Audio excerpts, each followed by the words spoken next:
기도를 받으신 하나님께 영광의 박수, 감사의 박수 올려드립니다. 할렐루야. 하나님 말씀 창세기 20장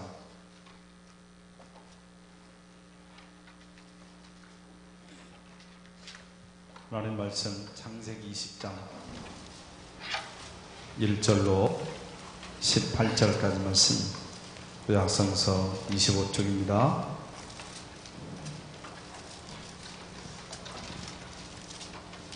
창세기 20장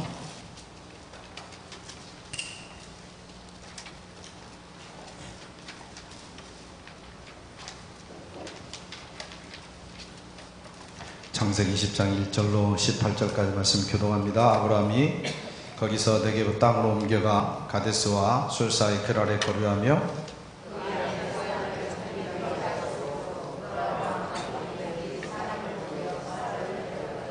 그 밤에 하나님이 아비멜렉에게 현몽하시고 그에게 이르시되 내가 데려간 이 여인으로 말미암아 내가 죽으리니 그는 남편이 있는 여자임이라.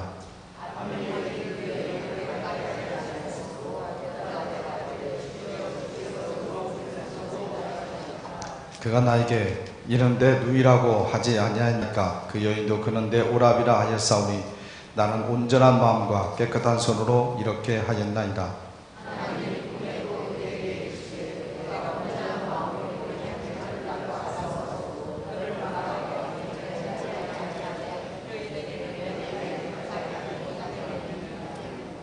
이제 그 사람의 아내를 돌려보내라. 그는 선지자라. 그가 너를 위하여 기도하리니 내가 살려니와 내가 돌려보내지 아니하면 너와 내게 속한 자가 다 반드시 죽을 줄 알지니라.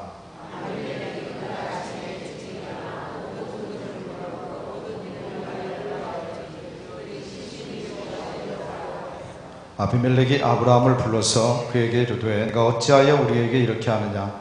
내가 무슨 죄를 내게 범하였기에 네가 나와 내 나라가 큰 죄에 빠질 뻔하게 하였느냐? 내가 합당하지 아니한 일을 내게 행하였도다 하고 아브라함이 이르되 이곳에서는 하나님을 두려워함이 없으니 내 아내로 말미암아 사람들이 나를 죽일까 생각하였음이요 하나님이 나를 내 아버지의 집을 떠나 두루 다니게 하실 때에 내가 아내에게 말하기를 이후로 우리의 가는 곳마다 그대는 나를 그대의 오랍이라 하라. 이것이 그대가 내게 베풀 은혜라 하였었노라.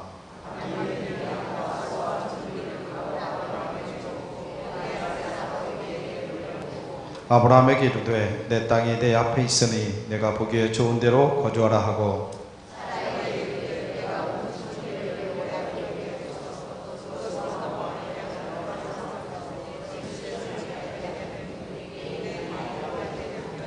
아브라함이 하나님께 기도하며 하나님이 아비멜렉과 그의 아내와 여종을 치러와서 출산하게 하였으니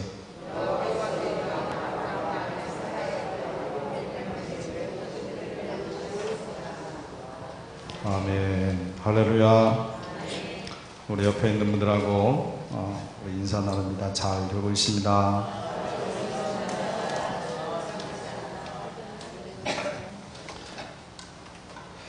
오늘 본문은 아브라함이 그랄에 내려갔다가 어이없이 실수를 저지르는 그런 장면이죠. 그런데 좀 이상한 것이 있습니다. 좀 이상한 것이 뭐냐면 실수한 아브라함은 전혀 책망하지 않으시고 도리어 피해자일 수 있는 이 아비멜렉에게 경고를 하시는 그런 내용을 우리가 엿볼 수가 있습니다. 아브라함은 지금으로부터 24년 전에 애굽에 내려갔을 때도 똑같은 실수를 범한 것을 보게 되죠. 그때는 이제 하나님으로부터 부름을 받은 지 얼마 되지 않았을 때입니다. 그래서 이제 그때 가나안 땅으로 들어가게 됐는데 기근이 너무 심해가지고 이제 애굽으로 이제 갔죠. 근데 애굽 사람들이 사라의 미모를 보고 반하여서 아브라함을 죽일지도 모른다라고 하는 염려를 해가지고 사라를 자기 아내가 아니라 누이 동생이라고 이제 이야기를 합니다. 아니나 다를까 사라의 미모에 관한 소문이 애굽의 왕까지도 들려지게 됐고요. 그리고 아직 미혼이라고 하는 소리를 들은 이 왕은 아브라함에게 돈을 많이 주고 사라를 아내로 삼으려고 데려간 것을 보게 되죠.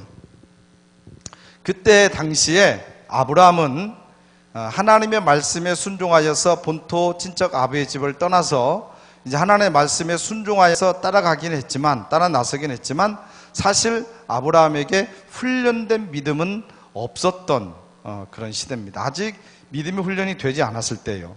그래서 그에게는 걱정과 불안이 가득했고요. 혹시 굶어 죽을까봐 몰라가지고 두려워서 애굽으로 내려가게 되었고, 내려가서 그런 일을 당하게 되는 것을 보게 됩니다.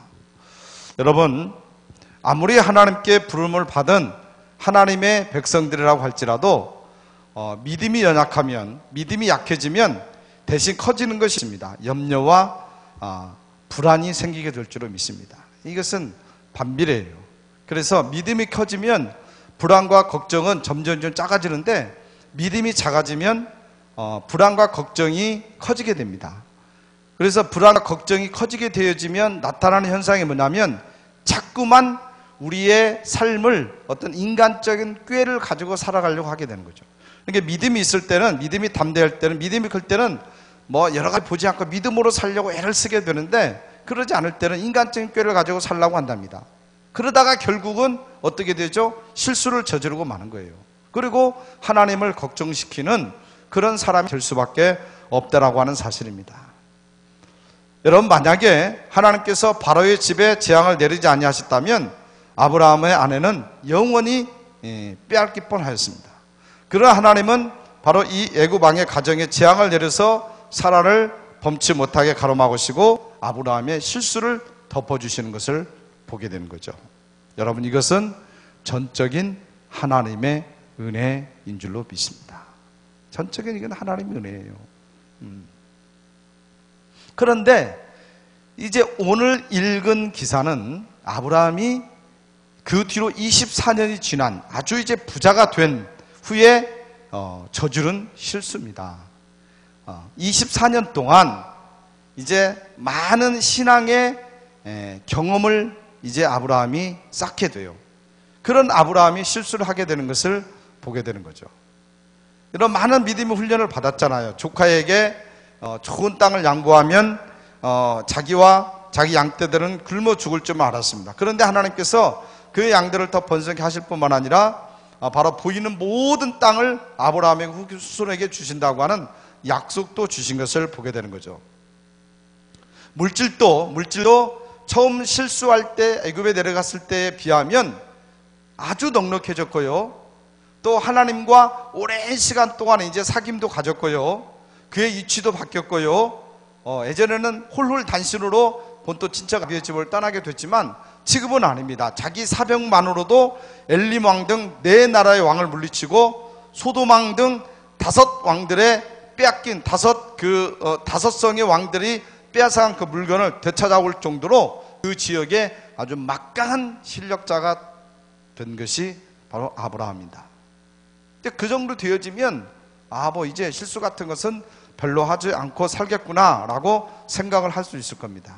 그런데 오늘 말씀을 보면 24년 전에 아주 믿음도 적었고 그 다음에 먹을 것이 없어가지고 쩔쩔매서 먹을 것을 구하러 애굽으로 내려갔을 때의 모습하고 아주 풍성해져 권력도 생겼고 풍족해졌을 때의 모습하고 똑같은 똑같은 실수를 범하고 마는 것을 보게 되는 거죠. 이번에 내려간 것은 자신이 굶어 죽거나 양들이 굶어 죽을까 봐서 내려간 것이 아닙니다. 24년에는 그렇게 내려갔지만 지금은 그렇지 않아요. 지금은 자기 양떼를 더 번성해서 더 부자가 되려는 생각으로 그랄이라는 곳으로 내려간 것을 보게 됩니다. 여러분 보세요. 참 하나님의 은혜가 그에게 오랫동안 지속이 되어지고 그의 생활이 이제 평안해졌습니다. 은퇴해졌습니다. 그런데 그때부터 그의 신앙생활은 형식적으로 변하게 되고 물질 중심적인 생활이 싹트기 시작했다라고 하는 것을 우리가 말씀을 통해서 깨닫게 되는 거예요. 바뀌게 된 거예요. 그래서 그가 그랄로 내려간 이유는 뭐였냐면 더 넉넉한 물질을 구하기 위해서 내려간 겁니다. 많이 있는데 그랄로 가면서 뭐 내려가도 좋겠죠. 그런데 그랄로 가면서 믿음의 조상답지 않게 사람을 두려워하는 그런 모습을 보이는 것을 보게 되는 거죠.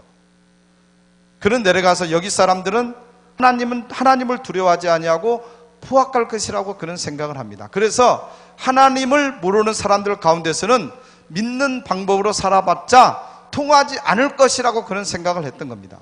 결국 그는 아내를 동생이라고 속이고 그랄 왕 아비멜렉에게 보호를 받으려고 보호를 받으면서 양을 치려고 했던 것입니다. 양을 위하여서 아내를 팔고 물질을 위하여서 믿음의 조상에 가야 될 것을 포기하는 모습을 오늘 아브라함은 보여주고 있는 것을 보게 됩니다. 불신자들 속에서 믿는 사람답게 살아봐야 통하지 않을 것이라고 생각했고 그래서 불신의 모습으로 살아가는 모습을 우리는 아브라함을 통해서 오늘 보게 되는 겁니다. 사랑하는 여러분, 오늘 이 아브라함의 연약한 모습이 우리의 모습이 아니기를 간절히 소원합니다. 오늘날 많은 크리스찬들이 그렇게 살아가고 있는 것을 보게 되는 거죠. 하나님은 은혜를 주십니다. 하나님은 은혜를 주시면 평안해집니다. 평안해지면 더욱더 하나님을 붙들고 더욱더 하나님의 영광을 올리기 위해서 살아야 되는데 참 묘해요. 정말 힘들고 어려울 때는 하나님 붙들고 하나님 이것만 해결해 주시면 내가 주를 위해서 살겠습니다. 막 간슬게 다 하나님께 바칠 것처럼 그렇게 고백을 하게 되는 거죠. 근데 하나님이 해결해 주시고 은혜를 베풀어 주시면 신앙이 그때부터 믿음이 따뜻해지는 거예요. 자꾸 다른 생각을 하게 됩니다. 생활이 안정되어지고 문제가 없으면 신앙이 형식화되어지고 약해지고 있는 것을 보게 됩니다. 불신자들과 함께 살면서 내가 믿는 티를 내면 손해만 보기 때문에 그 사람들 속에서 믿는 자의 삶을 살아가지 않고 그냥 불신자의 모습으로 똑같이 살아가는 거예요. 사랑하는 여러분, 우리 신분께 믿음의 식구들은 그런 분이 한 분도 없기를 주의 이름으로 축원합니다. 아멘. 네, 그런 분이 한 분도 없기를 바라요. 그런 분이. 그걸 보시면 하나님이 아파하세요. 마음이 아파하세요. 그렇다고 해서 또 때릴 수도 없고 때려서 정신 차리게 할 수도 없고. 오늘 아브라함의 실수는 여러분 어떤 결과를 낳습니까? 아비멜렉은 그랄의 왕이었습니다. 그런데 사라가 그때가 몇 살인지 아세요? 90세예요. 90세. 90세를 아내로 맞이하겠습니다.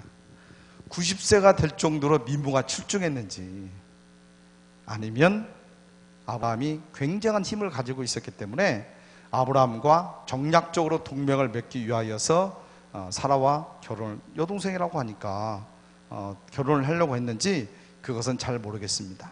하여튼 간에 아비멜렉은 아브라함의 아내 사라를 자기 아내로 맞으려고 데리고 가는 것을 보게 되는 거죠. 그러니까 보면은 아브라함도 그렇고 아비멜렉도 그렇고 그냥 둘 다 그렇고 그런 사람, 둘 다 그래요. 우리 인간은 완성품이 없어요. 그렇죠? 완성품이 없습니다. 그냥 하나님께서 잘 봐주니까 의인이지, 하나님께서 잘 봐주니까 복받을 사람이지, 우리 인생은 참 다 초라한 존재일 수밖에 없는 겁니다. 오늘 의인이라고 하는 아브라함까지도 그렇고 그런 사람이었다고, 그렇고 그런 사람이었다는 것을 우리는 오늘 말씀을 통해서 볼 수가 있는 거죠. 그런데 여러분, 그때 하나님은 이 문제를 어떻게 처리하셨습니까? 어떻게 처리하셨어요? 근데 놀라운 것은 이번에도 하나님은 아브라함의 편을 들어주셨다는 얘기입니다. 아브라함의 편을 들으셨다는 거예요. 예. 바로 사라에게 우선 손대지 못하도록 아비멜렉에게 병을 내리게 되는 거죠. 그래서 일단 막습니다. 그리고 그 문제가 해결된 다음에 치료를 해주는 것을 보게 됩니다. 그래서 여러분, 이때의 질병은 훌륭한 하나님의 도구죠.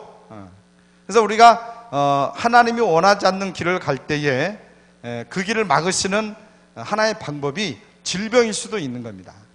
그러므로 이 질병이라고 하는 것이 꼭 손해만이 아니라고 하는 것을 오늘 말씀을 통해서는 우리가 깨닫게 되는 겁니다. 다음으로 그 기회에 아비멜렉의 가족과 그 신하들에게 강력한 경고를 주는 겁니다. 그래서 아브라함의 배후에 전능하신 하나님이 계시다고 하는 사실을 보여주고 있는 것을 보게 됩니다. 그래서 아무도 함부로 못하게 만드는 것을 보게 되는 거예요. 아브라함이 실수를 했습니다만 실수한 아브라함을 선지자로 높여주고, 그리고 또 아브라함이 기도를 해 주어야만 아비멜렉이 용서를 받을 수 있도록 하신 것을 보게 되는 거죠. 무슨 말씀이에요? 당신이 쓰시는 사람을 아무도 함부로 못하겠다는 얘기입니다. 그 얘기예요. 사실 여러분 보십시오. 오늘 말씀을 놓고 보면 아브라함은요, 사실 아비멜렉보다도 못한 사람이에요. 9절 보면 아브라함은 아비멜렉에게 책망을 받아요. 너 어떻게 그렇게 속일 수가 있느냐? 책망을 받아요. 그렇게 아브라함이 명백하게 실수를 했음에도 불구하고 하나님께서 오늘 말씀을 보면 아브라함을 책망하신 것이 아니라 오히려 아비멜렉을 위협하시고 아브라함을 보호하고 계시는 것을 보게 되는 거죠. 이런 측면에서 본다면 하나님은 공평하신 하나님이 아니라 편애하시는 하나님이에요. 편애하신 하나님. 누구를? 당신의 사람을, 당신의 자녀를 편애하시는 하나님. 편애하신 하나님. 당신의 종들을 편애하신 하나님. 물론 하나님의 사람의 잘못은 하나님께서 따로 책망하셔요. 합당하게 책망을 하셔요. 그러나 다른 사람들이, 이방인들이, 세상 사람들이 자기의 백성을, 자기의 종을 함부로 하는 것을 용납하지 아니하시는 편애하신 하나님임을 우리는 여기서 깨닫게 되는 겁니다. 그래서 여러분 역대상 16장 22절 말씀을 보면 뭐라고 말씀하냐면 나의 기름 부음 받은 자를 만지지 말며 나의 선지자를 상하지 말라라고 분명히 경고하고 있습니다. 그렇다면 여러분, 하나님이 오늘 누구를 편애해요? 당신의 사람을 선택하신 아브라함을 편애하셨고, 또 그의 자손들을 편애하셨고, 또 그 자손을 통하여서 이스라엘이라고 하는 민족을 이루게 하셨고, 다른 이방인들과 구별하여서 특별히 편애하셨고, 그리고 오늘날 예수 믿고 영적으로 하나님의 백성이 된 우리들도 그렇게 하나님께서 편애하시는 분이신 줄로 믿습니다. 우리 인간은요, 똑같이 죄를 지은 죄인이고 모두가 멸망을 당해야만 하는 마땅한 그런 존재입니다. 하지만 그 중에서 믿는다는 것 하나 때문에 자녀를 삼아주시고 멸망에서 구원시켜 주신 줄로 믿습니다. 그래서 이 은혜는 여러분 정말로 고마운 편애, 정말로 고마운 편이에요. 그래서 하나님은요, 이러한 편애를 성경에서는 뭐라고 표현하고 있냐면 선택이라고 표현하고 있습니다. 선택이라고. 하나님께서 죄지은 수많은 사람들 중에서 얼마에게는 용서를 베풀고 그들에게 영생을 얻게 하심으로 당신의 자비하심을 드러내시려고 그들을 선택하셨다는 얘기입니다.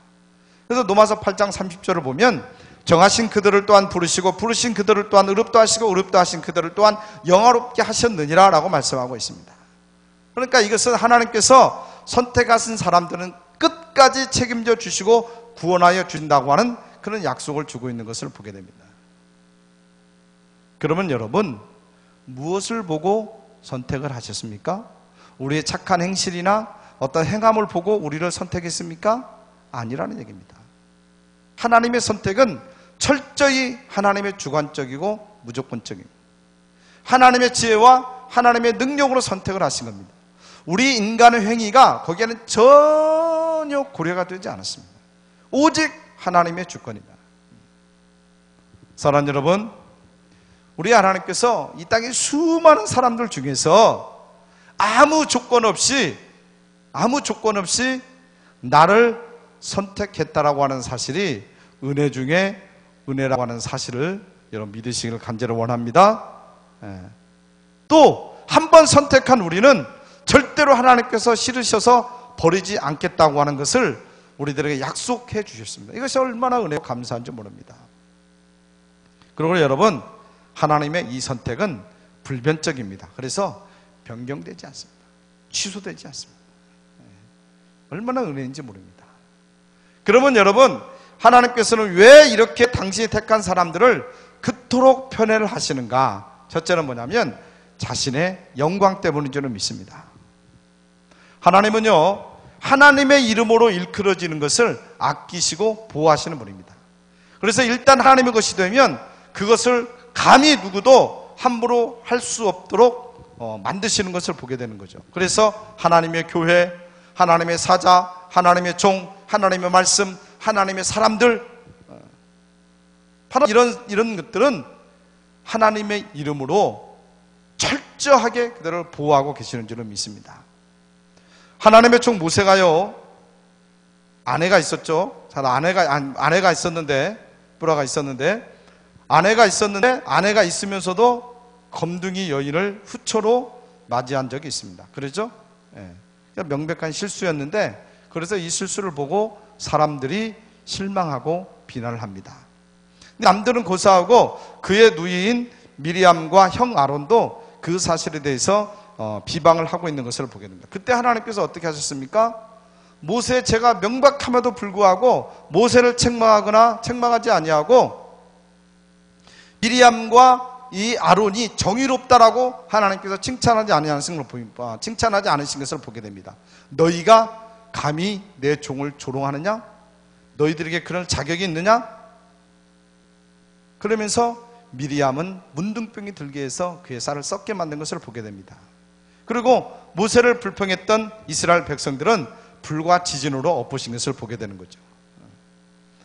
하나님이 의롭다고 쓰시는 그 모세를, 아브라함을, 주의 종들을, 하나님의 백성들의 성도들을 누가 감히 비방하느냐, 이런 태도로 하나님께서 보이시는 것을 보게 되는 거죠.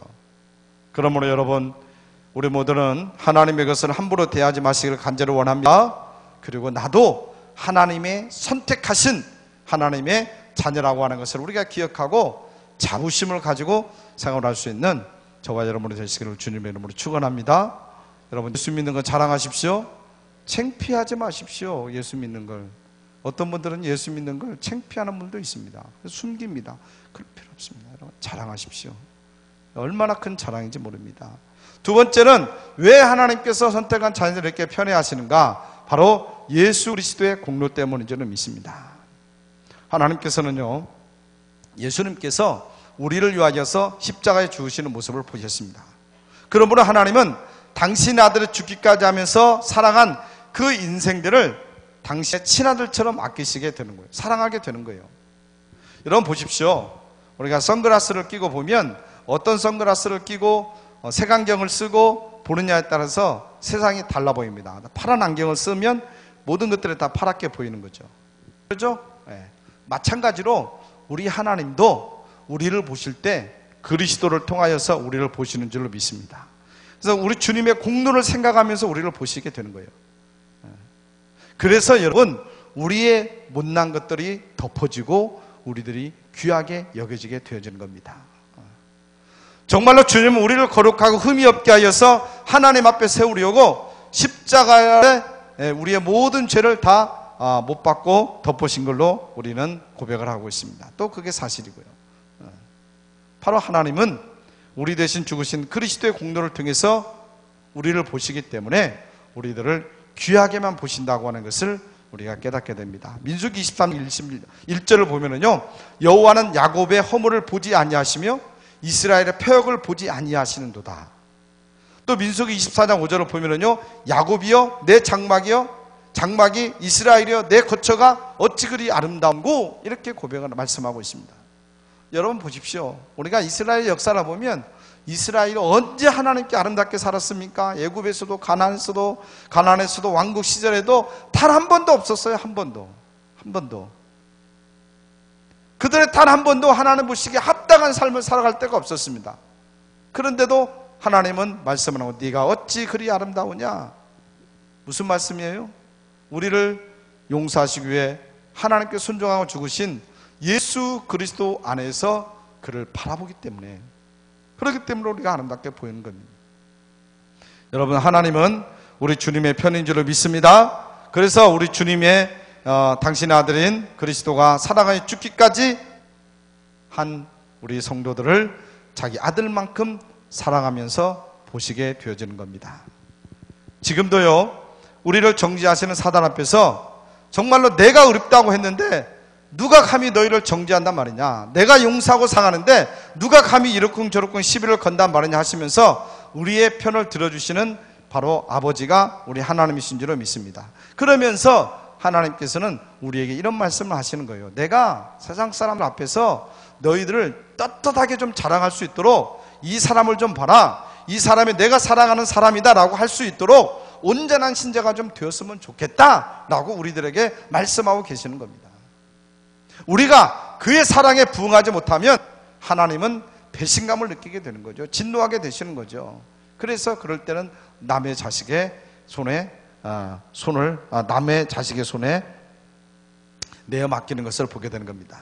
그러므로 여러분, 우리가 선택받고 편애함을 받는 우리들이 하나님이 원하시지 않는 길을 가면서 돌이키지 아니하면 지독한 고난의 길도 가게 된다라고 하는 사실을 우리가 깨달아야 될 줄을 믿습니다.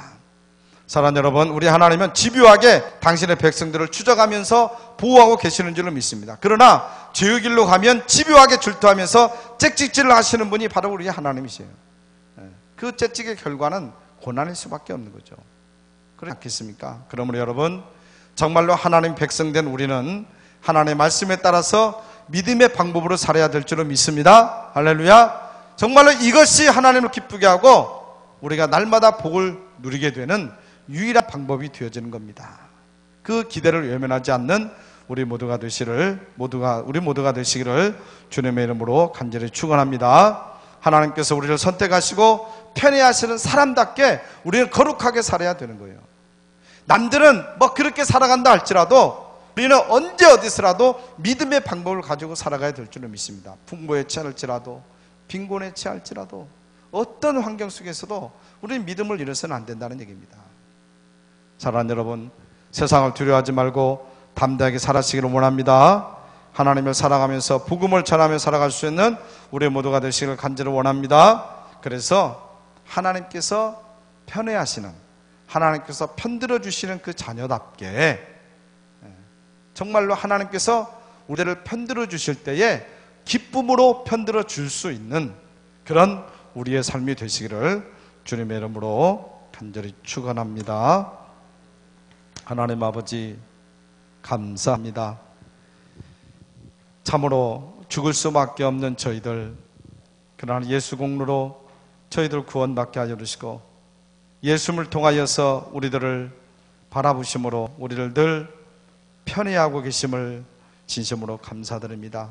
아버지, 우리가 무엇이 간데 하나님 편애하십니까?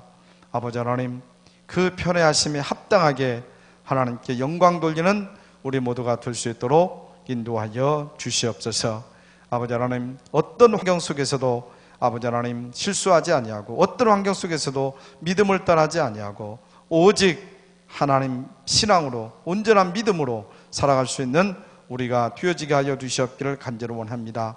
아버지 하나님, 저희들은 연약하고 부족합니다. 성령께서 늘 함께하여 주셔서 합당한 삶을 살아가며 부족함이 없도록 인도하여 주시고 특별히 너무나도 혼탁한 이 세상 속에서 구별되어진 삶을 살아갈 수 있도록 역사하여 주시옵소서.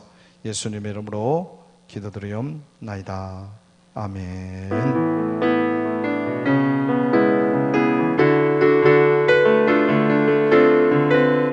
우리 다 같이 박수 치시면서 난 수가 좋다오, 난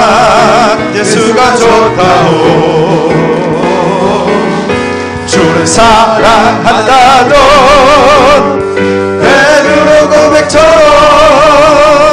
난 예수를 사랑한다오. 많은 사람들 진리를 모르는 채 주님 곁을 떠나갔지만 내가 만난 주님은 참 사랑이었고 진리였고 소망이었어. 난 예수가 좋다고 난 예수가 좋다고 주를 사랑한다던 베드로 고백처럼 난 예수를 사랑한다오. 무거운 짐진 자 다 내게로 오라. 내가 너를 쉬게 하리라. 이 길만이 생명의 길 자 복된 길이라. 항상 내게 들려주소서. 난 예수가 좋다오. 난 예수가 좋다오. 난 예수가 좋다오. 주를 사랑한다던 베드로 고백처럼 난 예수를 사랑한다오. 그대가 만일 삶의 행복을 찾거든 예수님을 만나보세요. 그분으로 인하여 참 평안을 얻으면 나와 같이 고백할 거요. 할렐루야. 나 예수가 좋다오. 나 예수가 좋다오. 주를 사랑한다던 베드로 고백처럼 난 예수를 사랑한다오. 난 예수가 좋다오. 난 예수가 좋다오. 난 예수가 좋다오. 주를 사랑한다던 베드로 고백처럼 난 예수를 사랑한다오. 이 시간 우리 여러분 다시 한번 기도하기 때에 정말로 하나님 모시기 합당한, 정말로 편애하신 하나님 그 합당한 삶을 살아갈 수 있도록 인도하여 주시고, 정말로 여러분의 가정과 여러분의 자녀들과 여러분의 모든 소원을 놓고 이 시간 기도하기를 원합니다. 이 시간 기도할 때 다시 한번 뜨겁게 기도합니다. 주여 삼창하고 기도합니다. 주여